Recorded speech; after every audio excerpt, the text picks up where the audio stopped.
Welcome everyone. As we learn Torah's Hashem, Be'ezras Hashem Yisbarach, and as always we begin with grateful thanks to TorahAnytime.com for giving us a platform to teach Torah in 187 countries. We thank also the global reach of TorahAnytime.com, and we also acknowledge Torah Communications Network, and we welcome in all those that are joining us here in our flagship station at Agudas Yisroel Beis Zev of Fairways, Lakewood. We welcome our Zoomers, our subscribers. Thank you very much for joining us. Today, one of our Chaver Agudas Yisroel and Chaver Adaf, Berish Gesserman and family are dedicating the share Nishmas Berish's father, whose yahrzeit was today, Shmuel Chaim and Yaakov Moshe. He should have a lichtige Gan Eden. He should be Melitz Yosher for his family, for all of us and all of Klal Yisrael, and also Le'ilui Nishmas Mordechai ben Zizel.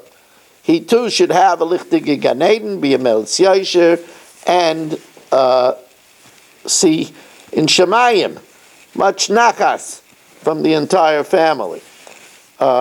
We invite you to be a sponsor for this year. If you'd like to sponsor a weekly share, text. We do not have a sponsor for next week. Text or email at 718-916-3100 or rmmwsi@aol.com. So the Torah starts off this week's Parsha with the famous directive, V'yikhu Teruma, take for me a Teruma. And of course it means that you should collect it. But what would have been more direct would be to tell Klal Yisrael, V'yitlu Teruma, and give me Teruma, right? Which is the rarefied occupation of giving tzedakah. So we know that everybody answers in unison that when we give it, we're really taking. Like it says, that more than the ani benefits from the Osher benefits from the ani. Think about it. When I give in the morning, I daven in Satmar, so I give out dollars. So somebody comes around and collects for Achnas Skala or for their own food. So I give $1.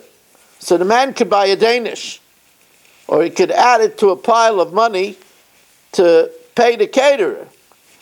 But it says that when I give the money, I'm saved Medina Shel Gehenna.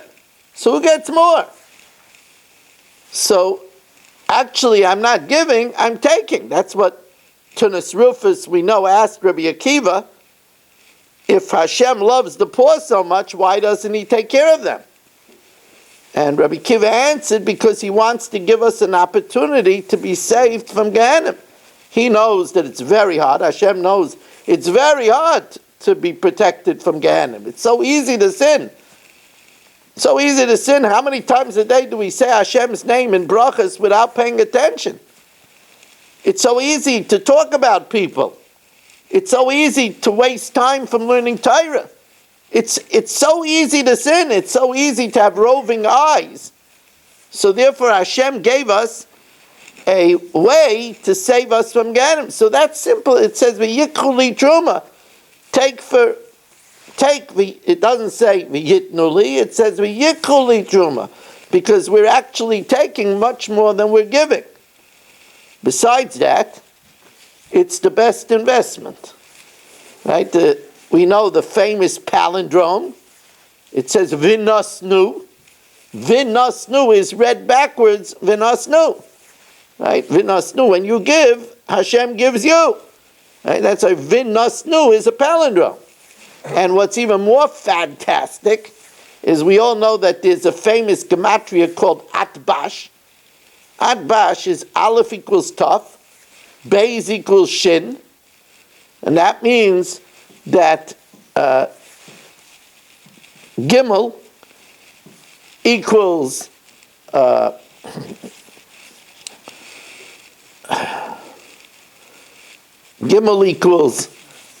Reish, and Dalet equals Kuf, and Hey equals Sadi. So tzedakah in Atbash is B'gematria tzedakah. Isn't that fascinating? Because the tzaddik and the kuf become the dal and the hay, and the dal and the hay become a tzaddik and a kuf.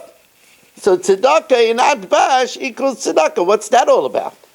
Because that's the aleph beis backwards and forwards.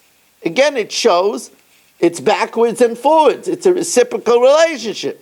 If you give, you get back. And that's what it says. Aser to aser.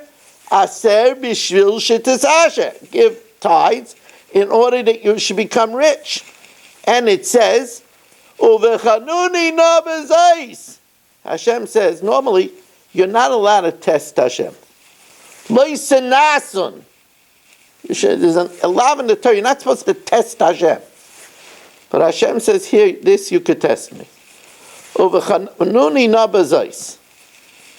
Bring the meiser. And you'll see, Varikoisi lochem bracha ad belidai. I will shower you with good, ad sheyivlu sivseisechem melei merdai, until your lips are tired from saying enough. It's enough. I have so much. It's enough. You could test Hashem in this. So that's really, when a person gives, he's really taking. Now, of course, this idea has been popularized in the Gemara by a Goyish king. There was a Goyish king by the name of Munabaz. And there was a famine. And people, his subjects were dying. So what did he do? He opened up his private coffers, liquidated much of the royal funds to save his people. And the royal relatives said to him, what are you doing? For generations our ancestors saved and you're squandering. You have to know that it was very common that behind the walls of the palace, they left the entire population in squalor and death. He said, what are you doing? So he really set the standard. He set the bar. He says, my fathers saved the money for themselves. Excuse me. My fathers saved the money for others, for their descendants. I'm putting the money for myself. My my ancestors saved the money for this world. I'm investing it in the next world. My fathers put the money in a place where it's not secure. I'm putting the money in a place that's secure. Now, let's stop for a minute and talk about what this means, that I'm putting the money in a place that's secure. The Gemara Masechta Saita tells us that Aveira mechaba mitzvah. A sin extinguishes mitzvahs. So a person could live an evil life, and it could extinguish mitzvahs that he does. But the Arizal says, Aveira eina mechabet Torah. Sin cannot extinguish Torah, and Aveira eina mechabet tzedakah. Evil cannot extinguish charity. The charity, it says, Hashem stores it by the kisei hakavod. So Munabah said, and all of this underscores what the Parsha starts off with, V'yikchu li truma. Take from me. When you're giving, you're taking. Now we know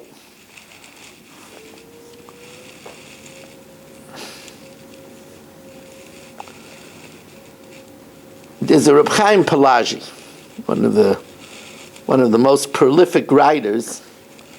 Reb Chaim Pelagi wrote over 200 svarim.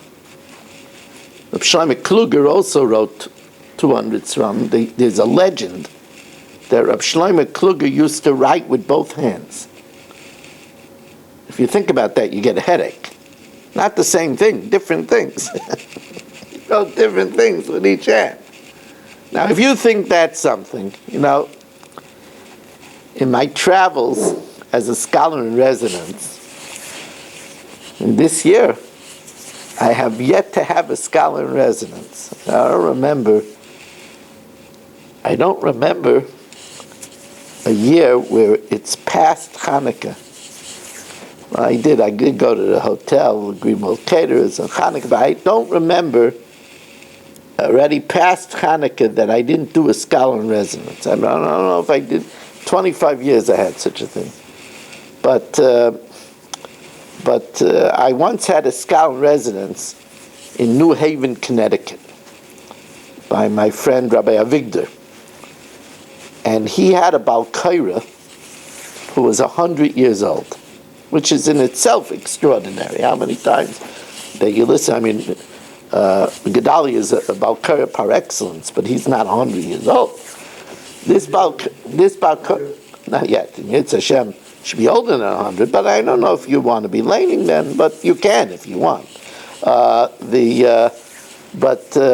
So he was laning, and then Rabbi Avigdor knocked my socks off by telling me that this Balkaira was the Balkaira of Reb Chaim Oizer Gudzinski, the Gadol Adar, the Vilna Rav, Reb Chaim Oizer. So I went over to him, and I asked him that I had heard legend that Reb Chaim Oizer was able to do more than one thing at a time. So I asked him, did he ever witness it? You have to hear what he told me. It sounds remarkable that somebody could write, Reb Shlomo Kluger could write with two different things with his two hands. He told me Reb Chaim Oizer was in charge of all the tzedakahs of Vilna. Vilna was a huge shtat.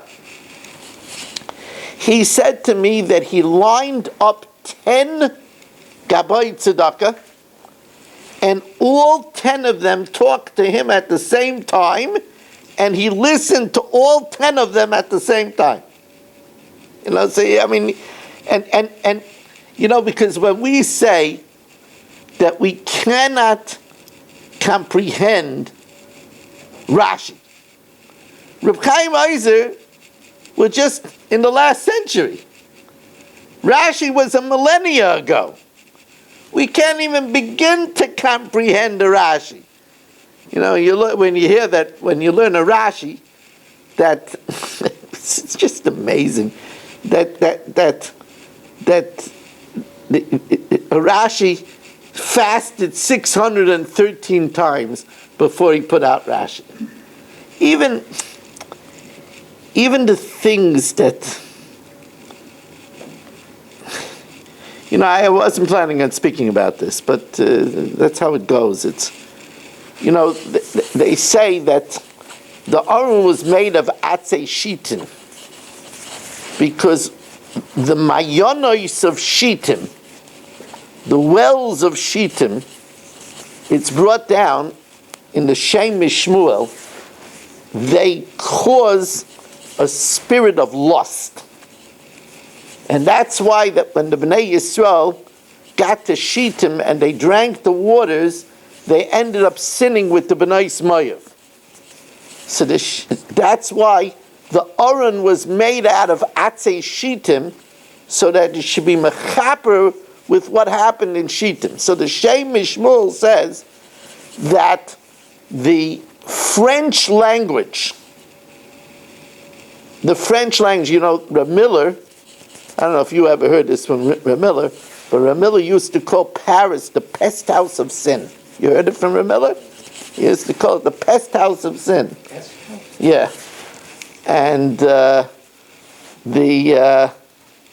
Shem Mishmuel says that the French language is a language that causes feelings of lust. That's what the Shem Shmuel says. And he says that that's why Rashi translated words into Old French to try to mitigate the powers of the French language. And I think about this, I think about some schools teach French as a second language. Teach Mandarin as a second language. Teach Spanish as a second language. You have people like the Shem Shmuel that say that French is... Anyway, I don't know how we got into this. It is from this week's Parsha. The Yisroel Ployus talks about it. But let's get back to Reb Chaim Pelagi. So Reb Chaim Pelagi writes that v'yikru Truma is the same letters as Hamoiser. Right? If you take the hey at the end of Truma and switch it around to the beginning, so instead of reading Truma, and you have to flip around some of the letters, but an anagram of Truma is Hamoiser. And he says, why is that? Because a person should think what they spend on extras, on moisris, and at least give that amount of money to tzedakah.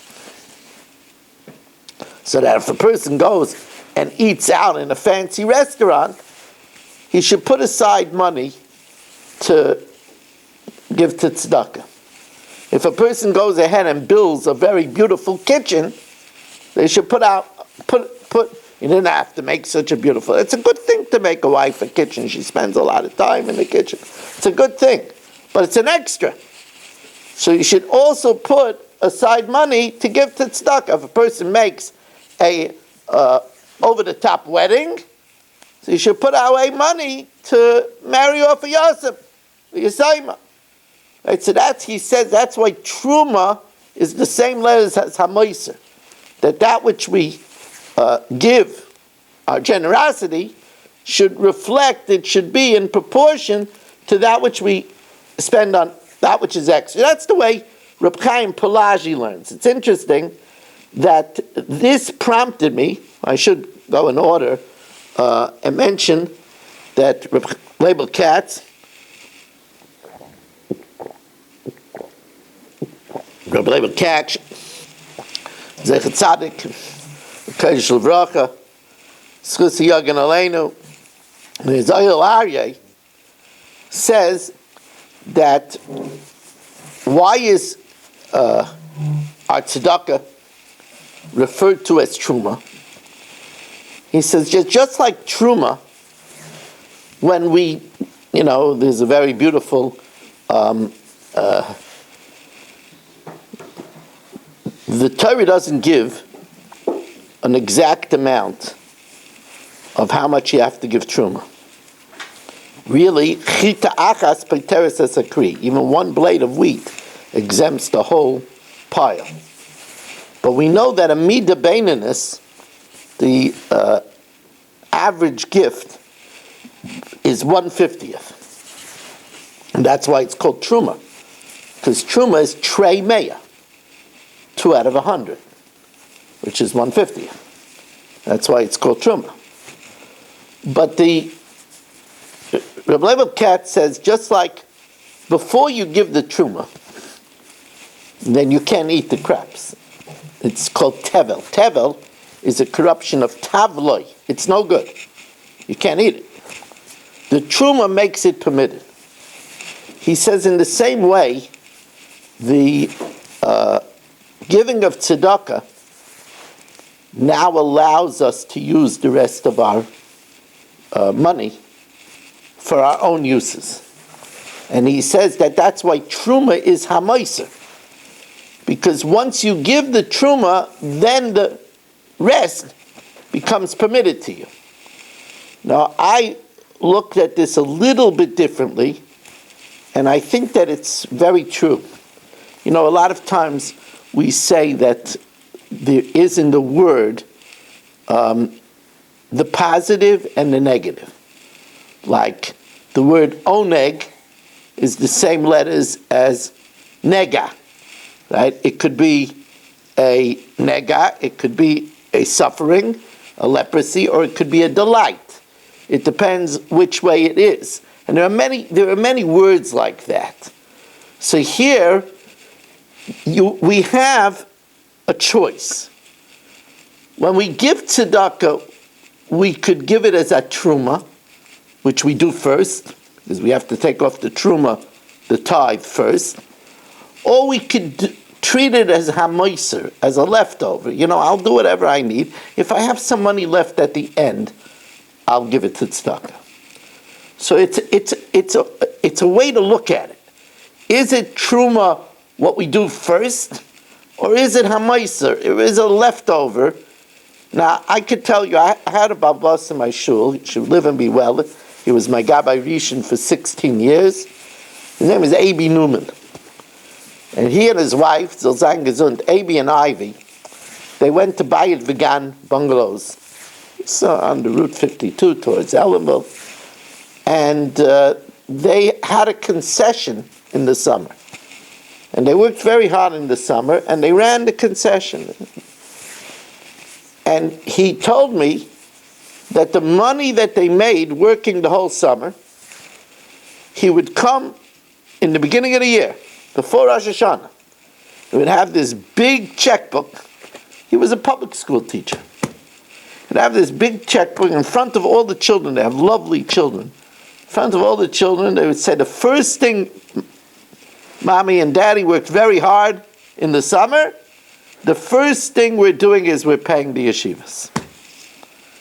And in front of the children, they wrote out a check. This is what we worked for. We're paying for the schar limud. And that's what we do with our money first. And that's this idea. That's this idea that a person shouldn't take an attitude that their money is, if there's something left over, then I'll get a chance to give tzedakah. But rather to put it first.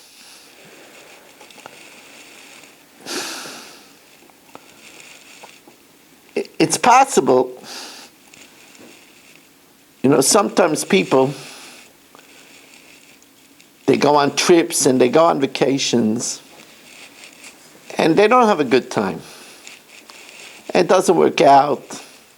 They come back, they're more wiped out when they went. It's possible the Rebbeinu Shalom is not pleased when we use our money first for ourselves. It's an interesting thing that there's a medrash. We all know the Rashi that says, Bereishis bara Elokim, b'shvil Yisroel shenikra reishis, or b'shvil Torah shenikra reishis. That we are all familiar. But there's another medrash. Bereishis bara Elokim, b'shvil bikurim shenikra reishis, the first fruits. B'shvil Teruma Gems, reishis degancha, and b'shvil chala shenikra reishis, shenema reishis arisay seichem. Now, what's that all about? That the world was created for bikurim, for chala, for truma. The idea is that a person should give first to Hashem. Of their dough, they give first to Hashem. Of their fruit, they tie a gemi. The farmer ties a reed. On the fruit that becomes ripe first, he gives that to Hashem. When he smooths out the pile with a rake, it's called meruach. He right away separates truma first to Hashem. And by bichlal, the idea of the first should be for Hashem. That's why it's so important. The first words that come out of our mouth in the morning should be Moida ani lefanecha melech chai v'kayim. That's another first that we give to Hashem. The first of every day goes to Hashem. This attitude that the first should be Hashem. The idea, there's a Chassidish minig that people on Shabbos, they fold their talis backwards. So they shouldn't fold it on the folds. And then right after Shabbos, they fold it back properly. And it's brought down that it's a protection against having a problem with shalom bayis. They say because if you're doing that first, you're not going to be fighting with your wife then. But the idea is that starting off the week right. By the way, that's where one of the ideas of making the father and son learning on Motzei Shabbos is to start off the week right. Ruvain, I told you, starts being Mu'avesedra right after Abdullah. The idea is to start the week right. These are all ratios. No, I make a little joke when I'm Masada Kedushin. So I tell the Chassan that he should put some thought in breaking the glass. Because that's his first step as a married man. That's his first step. And I tell him, make sure not to step on your wife's foot when you do it. Get the glass and not her foot. When I was thinking about that, the first step in our, and actually since a chassan gets mechilus avainas, forgiveness of sin, it's a whole new step in a career. So it's not so unusual that we do it to commemorate the Churban, because Tala es Yerushalayim al Rosh Simchasi. That's first and foremost. We have it, a reminder in the beginning of our home of the Churban. It's supposed to be first and foremost that we think about the gullus, the destruction. But it's interesting. It's the first time that I really thought about the question, why does the chassan break the glass and not the kala? So you'll tell me women don't break things. It's not true. By the Tanoim, the two mechatenistas break the plate. So women do break things. You'll tell me, well, why shouldn't the chassan? So have two glasses and let them each break a glass. Why does the chassan break the glass? So according to Rabbeinu Bachya learns that the breaking of the glass is to remind us of the breaking of the luchos. That's a Rabbeinu Bachya. So then that makes sense that it's the chassan. Because the luchos were broken because of the egel, because of the golden calf, and the women didn't give to the golden calf. It's only the men that gave to the golden calf. So that would be the reason why the man does it. But if it's because of the churban, so why does the man break the glass? I believe the idea is as follows. When a husband and wife get married, they begin the new rebuilding of a mikdash.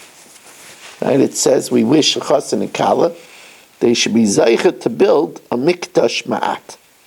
They should be zeichet to build a small mikdash. Who's in charge of the spiritual building of the home? It's the husband. He's in charge of Milei Dishmaya. So he takes the initiative and issues the pledge that he's going to start to rebuild the mikdash. He remembers the churban, and he takes the charge to start rebuilding it anew.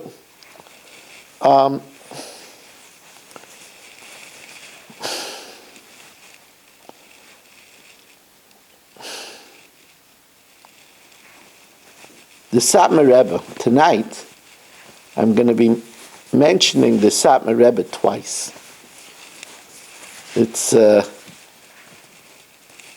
with humility, with awe, whenever you mention the Satmar Rebbe. A man who the Rebbeinu Shalom sent a train into the bowels of the inferno to bring him out. The world needs this man. A man, if anybody read recently the Art Scroll biography of the Ribnitzer Rebbe, every page It's like, you can't believe. When you read one page, you say, can't get more amazing than this, and then you read the next page, and the next page. It's like, and the Rimnitzer Rebbe said, called the Satmar Rebbe the Greiser, the big one. What can you say about a man whose hamapel was longer than his sleep? His hamapel took a little bit more than an hour, and he slept a little less than an hour. Imagine your hamapel is longer than your sleep. It is. Anyway, the Satmar Rebbe asks, why is tzedakah an exception? Why is it that in general we have a rule that schar mitzvah b'hai al maleka, reward for mitzvahs is not in this world, and hayom la'asaysan mamacha lekabel scharim. Today we have the do, and the next world, that's where we get reward. And yet when it comes to tzedakah, it's like, ubachanuni no bezayis aser to aser v'nosnu. Why the exception? Okay, we did say last week that the Rambam in the Pirush Mishnayos and Peah says that there is schar for mitzvahs of bein adam l'chaveiroi. But the Satmar Rebbe points out that this is such an exception. There's so much reward for tzedakah. So he says that we know that there's a halacha that if you have a worker working in your vineyard, so if he's collecting the weeds, he can't eat the grapes. And if he's trimming the vines, he can't eat the grapes. But if he's harvesting the grapes and putting it in your basket, then while he does that, he could eat the grapes. That's halacha. While he's vintaging the grapes and putting it in your baskets, he's allowed to eat as many grapes as he wants. The Satmar Rebbe, who is known as an incredible philanthropist, and he created the Satmar kitchen, the things that he created, the chesed that he created. The Satmar Rebbe said that when we give tzedakah to an ani, we're putting it into Hashem's basket, and therefore we have the right to eat. That's his language. That when we give tzedakah, we're putting it in, and I want to sweeten what the Satmar Rebbe says. There's a pasuk. The pasuk says, Milveh Hashem chaynein dal. You become as if you're a creditor to Hashem when you're gracious to the poor. That's exactly what the Satmar Rebbe is saying. That when you give to the poor, you're giving a loan to Hashem. So the Satmar Rebbe says you're putting it in Hashem's basket. When you put it in Hashem's basket, you can eat. So you get. Now, thinking about this was an eye-opener. I tell my wife sometimes, when I prepare this shir, maybe it sounds easy. When I prepare this shir, I go through a lot of things. I say, no, this is not for the shir. No, this is interesting, but it's not for the shir. No, this is not for the shir. There's a lot of preparation, but sometimes there's like a floodgate that opens up. And I always attribute that schus to the people that are listening to the shir. That it's your schus that I get ideas. So when I thought about this, what the imagery that the Satmar Rebbe says, that when you give to the poor, it's like you're giving it to Hashem. It made me realize why there's such a warning not to embarrass the poor person when you give. The Gemara tells us in Shabbos that Aleph Beis Gimel Daled, the ABCs of Yiddishkeit. Aleph Beis is Aluf Bina, learn understanding, and Gimel Daled is Gimel Daled. That's the ABCs of Yiddishkeit. Aleph Bina, learn Torah, and Gimel Daled, be benevolent to the poor. So the Gemara says, why is the Daled have its back to the Gimel? Gimel Daled. Gimel is the Gimel, the benefactor, and Daled is the Dal, the needy. Why does the Daled have the back to the benefactor? So that the benefactor shouldn't embarrass him. That's a big rule that we have to be very careful not to embarrass the poor. Famous story that Abba Umna, he was a tzaddik, he was a bloodletter, that he had a place where people could put money, and somebody that didn't have just didn't put in. He didn't want to embarrass anybody. It's a big thing not to embarrass the poor. But now we understand this, because when you embarrass the poor, since it's giving it to Hashem, it's like you're embarrassing Hashem, Kaviyachal. And that's why also, I told you, we used to give our kids, as my Rebbetzin Aleh Hashem's idea, we used to give our kids 4 snacks. They got 2 snacks and 2 drinks, and they got an extra 2 snacks and 2 drinks to give it to somebody in the yard that didn't have. But my Rebbetzin would always warn them, but don't give it to them if they're going to be embarrassed. They'd only rather be hungry than be embarrassed. And since we say it's as if you're giving to Hashem, it's like Chas v'Shalom, you're embarrassing Hashem. This is also why it says you should extend yourself to the poor. This is something, if you could get used to, it adds, as I said, in summer, people come around for tzedakah, a lot of people. That's one of the detriments of living in a gated community, that you don't have a lot of people coming around. It's good that the Shul's Pushka gets more money so that we could use it for the Kehillah. But, and I know certain Shuls, they don't want to have outside people because it takes away from the income of the Shul. And there is that tightrope. But the idea is that you should not wait for the poor person to ask you. If you could go and give him the $1 before he asks, that's better. Because that's what, also in that famous Gemara, it says Gimel Dalid, why is the leg of the Gimel extended out to the Dalid? So you should extend yourself to the poor. Now when we look at it, it's as if giving it to Hashem. So then what would be Midah Keneged Midah? What we say in Anenu on a fast day, Terem Yikrav Aniene. Hashem says, before you call, I already answer you. That's a Midah Keneged Midah. If we extend ourselves to the poor, then Hashem says, I'll be there even before you have to ask. It's a beautiful thing.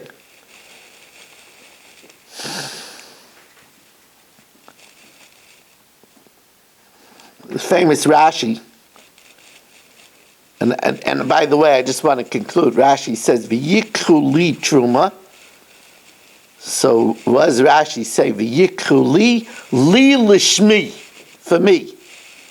This fits in very well with this idea, because you should know when you're giving to the poor, you're giving it to me. Hashem says, I view it as if you're giving it to me. It's a amazing pasuk. Milva Hashem chaynein dal. It's as if it's as if God owes you. You're a creditor to Hashem if you're gracious to the poor. So when we say in benching that I don't want lidei matnas basav adam, I don't want gifts from people, lidei alvasam, I don't want their loans. Kiyam miyad liyadcha hamaleya apsucha v'akdoisha. I want it from your hand. From your hand, miyadcha. How do we, if we give to the poor, then we could ask Hashem, we're a creditor, Hashem. We want it from you. I've told you in the past that, can't believe it's 40 minutes already. I think I got carried away on some asides tonight, but okay. I want to remind you that Berish Gesman has dedicated tonight Shirley Lenishma Shmuel Chaim ben Yaakov Moshe Mordechai ben Zisel. We are looking for a sponsor next week from the Wild Blue Yonder of TorahAnytime.com, Kalaloshin, 718-916-3100, rmmwsi@aol.com. We mentioned it in the past many times in this year that the mother of all yeshivas was Volozhin. And Volozhin was the think tank of Torah. When the great Rav Shlomo Zalman Zev from Vilna visited Volozhin, so he said over a vort on Parshas Teruma. Now you can understand, you're saying to the biggest minds of Torah. And he chose this vort. He says, V'yikru li Teruma, Rashi says, li lishmi, for me. So he said, let me tell you what that means. It says, the Gemara in Brachas says, Lama nismecha Parshas Saita leParshas Teruma u'Maisvus. Why is the Parsha of Saita, the suspected adulterous woman, put next to the Parsha of Teruma and Maisvus? So he says, Rashi says, he brings down the Gemara, that if a person doesn't bring Teruma to the Kayin, then he'll be punished that he'll have to bring his wife to the Kayin to drink the bitter waters of Saita. And what does the Kayin do? He erases Hashem's name. He writes the formula of the Saita with Hashem's name, and he erases it in the water. So therefore said Rav Shlomo Zalman Zev, V'yikru li Teruma, please give Teruma, li lishmi, give it for my name. Because if you don't give Teruma, then you have to come as a Saita and erase my name. So V'yikru li Teruma, give it for my name. That's what Rav Shlomo Zalman Zev says. The fact of the matter is that this is contemporary true too. If a person doesn't come, the rabbi is collecting money. He's collecting money for this need, for that need, for Hatzalah, for Bikur Chaylim, for Adirei Torah. He doesn't come to the rabbi to give tzedakah. He'll have to come to the rabbi for Shalom Bayis problems. It's the same formula. And I believe that that's the idea, what the Mishnah says, Mar b'tzedakah, mar b'shalom. You do tzedakah, that promotes shalom. But it's more than that. If the person doesn't come to the rabbi to learn Torah, the rabbi gives shiurim, he speaks, the person's running out when the rabbi speaks, he never comes to shiurim. That's going to affect the shalom bayis. Talmidei Chachamim ma'avim shalom ba'ilam. Drachei darchei noyam v'chol nisivay se'er shalom. There's a famous Orach Chaim HaKadosh. It's also Reb Chaim Shmulevitz. I'm not sure why Reb Chaim Shmulevitz doesn't cite the Orach Chaim HaKadosh. Maybe, I didn't see it in the Sichos Musar, so maybe he does. When I saw it brought down from Reb Chaim Shmulevitz, I didn't see him quote the Orach Chaim HaKadosh. Of course, Reb Chaim Shmulevitz knew the Orach Chaim HaKadosh. It says, V'zois ha-truma asher tikru me'itam zav, chesef, nechoshes, scheles, v'argaman. It talks about all the different materials, and then it ends off with avnei shoyim v'avnei miluim. The avnei shoyim, the onyx stones, the avnei miluim, the filling stones that filled the sockets, the mishpatzos of the choshen. So the question that the Orach Chaim HaKadosh asked, that Reb Chaim Shmulevitz asked, which is an obvious question, is the avnei shoyim and avnei miluim were more precious than everything mentioned before. It should have started with the avnei shoyim and the avnei miluim. So the Orach Chaim HaKadosh answers simply, where did they get onyx stones? Where did they get diamonds in the Midbar? All of these precious gems, I know they got the booty from Egypt, but they didn't have all of these particular stones. So it says that it came down from the Anoni HaKavod. And it came down to the Nesiim, and the Nesiim, the princes, brought it. He says, Therefore, there was no effort whatsoever. And its importance is measured by heaven according to the effort. And since the Avnei Shoyim and the Avnei Meluim entailed no effort, it came down from the covet. They're mentioned last. Now this barometer, yardstick of importance, has ramifications on so much of what we do. What does Hashem consider a good tefillah? A good tefillah is that tefillah that I was tired and I shook myself and I still had kavanah. A tefillah with effort, that's a prestigious tefillah. What's a chosh of a learning? Ooh. First of all, I wasn't in the mood to come to the shir at all. Then I came and I applied myself. I really concentrated. Of course, we know that this is a Mishnah in Pirkei Avos, L'fum tzara agra. According to the hardship is the reward. But we have to know that this is, here's a person, on a Friday afternoon, he wanted to scream. And he preserved his shalom bayis, and with great grit and great self-control, he didn't lose it. Ooh, there's a lot of effort, a lot of hardship. That's a great day. That's mentioned first.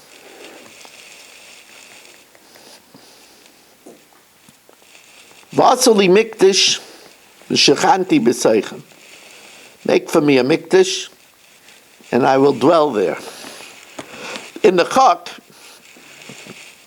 in the Navi portion of the Chak, we recently learned about Shlomo HaMelech building the first Beis HaMikdash. We cited in the building of the Beis HaMikdash, the Bayis Rishon, that Shlomo HaMelech used 70,000 nosei sabel, 70,000 porters, u'shmeinim elef chaytzev bahar, and 80,000 people quarrying in the mountains. That means Shlomo HaMelech employed in the building of this one house 150,000 people just to bring the rocks from the mountains. That's besides the innumerable, right? Yeah, Innumerable. Besides the innumerable builders and craftsmen and embroiderers. We're talking about a project that used over 7 years, over 500,000 people. You have to understand the magnificence about what went into building the house of Hashem. Now, in this process, it says in Malachim Aleph, in Divrei Yamim Beis, Chronicles 2, it says that Shlomo HaMelech purchased much of the materials from Hiram Melech Tzur. Now there is a Sifurnai, a famous Sifurnai, that because Hiram Melech Tzur, a guy, was involved in the building of the Bayis Rishon, and in the building of the Bayis Sheni, they were involved the Goyim, the Tzidonim, and the Tzurim. That's why the two temples were destroyed. While the Mishkan, which was built by Betzalel and Uri, and only holy Torah Yidden, was never destroyed. Now it struck me that I wonder if there's anybody, I have not heard it, but I wonder if there are any Rebbes or Gedolei Yisroel, that when they made their shuls, insisted that it should only be built by Torah Yidden. It's very hard, it's manual labor, the sheetracking, everything should be done only by Torah. But this would imply our shuls are a mikdash ma'at, should only be built by Yidden. And I don't know if anybody is makbid on this. But although the Sifurnai says that there was a flaw, but on the other hand, it says that the personality of Hiram Melech Tzur, it's in Mesechtes Kala Rabasi Perek Gimel. Kala Rabasi is a fascinating Mesechta, one of the Mesechtes Ketanas. We should learn it here one day. So in Kala Rabasi Perek Gimel, which is a fantastic Perek, it says that 7 people went to Gan Eden alive. We know some of them. Bisya, daughter of Paro. We know some of them. Some say Eliezer, Eben Avram. But one of the people that went to Gan Eden alive was Hiram Melech Tzur. And there are those Mefarshim that say it's because he gave to the building of the temple. But there's a lot more to that. You see, in a part of Bereshis, which many people just brush through, it says that after Yehuda had the debacle of Yosef being sold and the father's grief, it says, Vayered Yehuda. Yehuda took a plummet. He plummeted. He took a fall. He fell in the eyes of his brothers because they saw how distressed their father was. And he had a terrible time.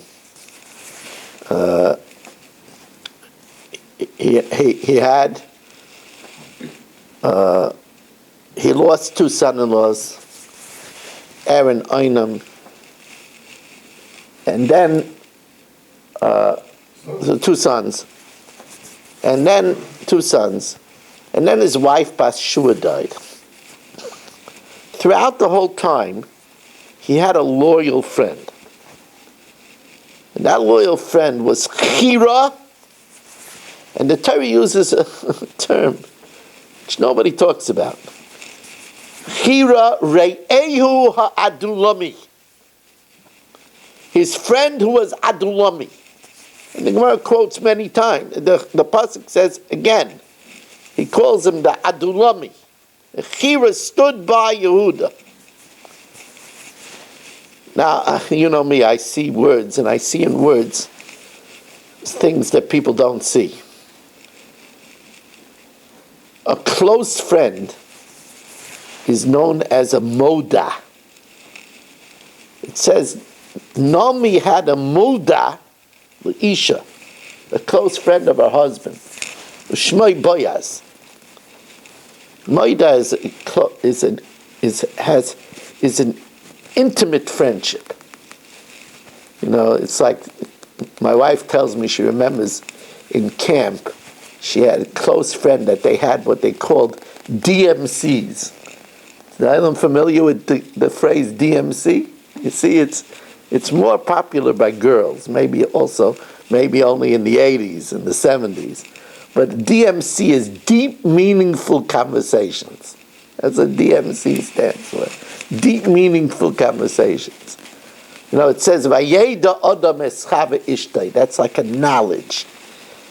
So, Adu Loimi, Ayin Dalid Lamed Mem Yud, is the same letters as Modali. He was a friend to me. Adu Loimi is Modali. I never saw anybody say this, but I'm really convinced that that's what it stands for. Because there's a medrash. The medrash says in the schus that Chira stood by Yehuda throughout all his turmoils, when everyone abandoned him, he was zeichet to live to become Chiroi Melech Tzur. That means he lived all the way to the time of David HaMelech. And what does it say if you look in the Navi about Chiram? He was a friend to David all of his years. As David went through all of his troubles with Avshalom and Adoniah, with Shaul HaMelech, he was a loyal friend. And I believe, although I didn't see this anywhere, but I believe this strongly. I believe that it's because of this that he was Zeicha that he gave to the Bayis Rishon. Because the Bayis Rishon, its mission statement, when they had the change of guard on Shabbos, there were 24 mishmaros, 24 divisions, and they handed over one to another on Shabbos. And the Mishmar HaYotze gave a bracha to the Mishmar HaNichnas. Yirosing, may it be the will of Hashem, Shen Yishkain Beinechem Ava Ve'achva V'Shalom V'Reis. I told you, I once had a balabas. He was disturbed that some people were talking during davening. It's disturbing. But he told me that the mission statement of the shul is they shouldn't be talking during davening. I said, that's not the mission statement. It's important not to talk during davening. It's important to have a makom kavua. It's important to concentrate on your davening. But the mission statement of a shul is that it's a place of shalom. That's why it says, it doesn't say that if there's talking in the shul, it'll end up becoming a church. It says if there's machloikis in the shul, it could end up becoming a church. The mission statement, and therefore, who better to fund the Beis HaMikdash? Who better to fund the Beis HaMikdash than Hiram, who lived hundreds and hundreds and hundreds and hundreds of years, because his specialty was loyalty. You know, I told you that it bothered me, because we know that one of life's greatest treasures is a good friend. When the Rebbe asked his 5 great Talmidim to go out and find what's the best thing, so one of them came back, a good friend. It's one of life's greatest treasures. So why does the word for a friend share the word for bad? Reya is a friend. Ra is bad. It's a mystery.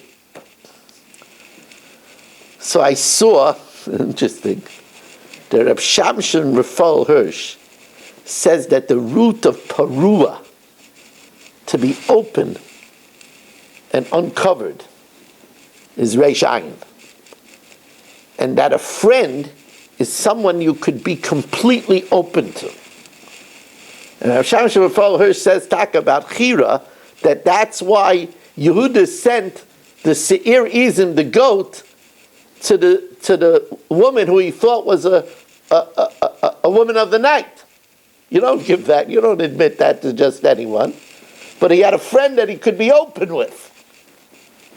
But I like to explain simply that you could tell who your friend is in hard times. If a person has bad times, I mean, we don't call it bad. If a person has bitter times, then the fair weather friends disappear. They're history. But the true friends stay even in hard times. That's why Reya, friend, shares the same root as Ra. And because Chira was such a friend, he lived so long, he went into Gan Eden, he was chosen, a guy, he was chosen to fund the Beis HaMikdash. He was chosen to give the materials for the Beis HaMikdash. Because the mission statement of the Beis HaMikdash is Shalom. The mission statement of a shul is Shalom. And that's why we have on the Aron over here, Michal always nailed this as the top, Dalef Mi'atayimit. But if you look at the Paraychas, it says on it, Shekol HaTorah Kula Nitna La'aseh Shalom Ba'olam. Shenema drachel darchei noyam v'chol mesiva yisrael shalom. That's the Torah. The Torah is laced throughout with the mission of Shalom. We want to thank you all for joining us for this share. We want to welcome you to join us tomorrow. I'll be giving, well, if you listen to this Thursday night, sometime on Thursday, I will be giving for the Shabbos table. We will speak more about the Parsha. And we have a Daf Yomi every night at 8 o'clock. And this Motzei Shabbos, it's 8:15. To join you, go to zoomdaf.com. Also, I'm trying to put together some scholar residences in the Sunshine State in Florida for the next month. If anybody is interested in having me come to their shul or a group of shuls, 718-916-3100, rmmwsi@aol.com. And also, Power Benching is going in for its 6th printing. We're about to finish the dedication pages. If anybody is interested in being a dedicator, again, 718-916-3100. Thank you for joining us, and we will now learn the Mishnah Yomis.